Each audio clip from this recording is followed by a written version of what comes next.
Indian middle class की हालत literally ढोलक जैसी हो चुकी है। दोनों तरफ से बज रहा है। जो बंदा ईमानदारी से अपनी सैलरी कमा रहा है शायद वही सबसे ज्यादा टैक्स भर रहा है। इंडिया में जब आप पैसे कमाते हो तो भी आप उन पे टैक्स देते हो, और जब उन पैसों को खर्च करते हो तो भी आप उस पे टैक्स देते हो। टैक्स बेसिकली दो टाइप के होते हैं, डायरेक्ट टैक्स और इनडायरेक्ट टैक्स। डायरेक्ट टैक्स का मतलब होता है जब आप पैसे कमाते हो तो आप खुद गवर्नमेंट को टैक्स देते हो अपनी इनकम पे, अपने प्रॉफिट पे, जैसे कि income tax, corporate tax and capital gain tax.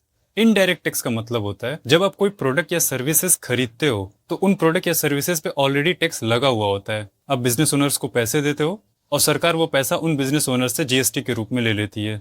इन दोनों डायरेक्ट एंड इनडायरेक्ट टैक्स के अंदर भी अलग अलग टाइप के टैक्स होते हैं। इनकम टैक्स जब आप पैसे कमाते हो तो आप टैक्स भरते हो। कॉर्पोरेट टैक्स जब कंपनियां पैसे कमाती हैं तो टैक्स भरती हैं।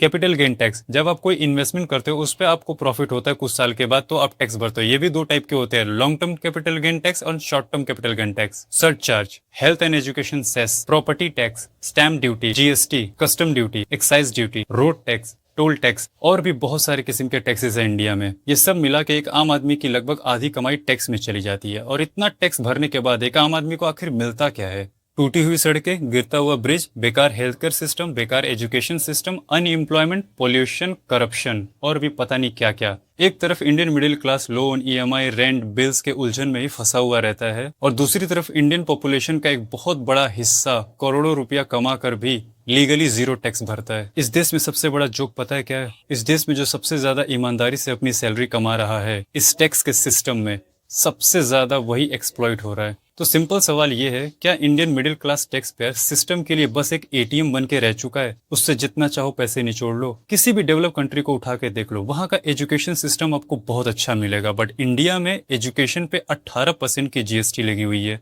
और अगर आप सोना खरीदने जाओ तो आपको सिर्फ 3% का जीएसटी देना है। मतलब इंडिया में अगर आपको अच्छे से एजुकेशन लेना है तो आपको 18% टैक्स देना पड़ेगा। इंडियन टैक्स सिस्टम में बहुत सारी चीजें अजीबोगरीब हैं। ये तो अभी सिर्फ शुरुआत है। इंडियन टैक्स सिस्टम का असली भेदभाव तो आपको आने वाली वीडियोस में दिखेंगी। सब्सक्राइब करो, क्योंकि एपिसोड 2 में हम देखने वाले हैं कि इंडियन पॉपुलेशन 140 करोड़ से ज्यादा होने के बावजूद भी सिर्फ 2 से 3% लोग ही क्यों इनकम टैक्स भरते हैं, और बाकी के 97 to 98% लोग ऐसा क्या कर रहे हैं जो इनकम टैक्स से वो बचे हुए हैं।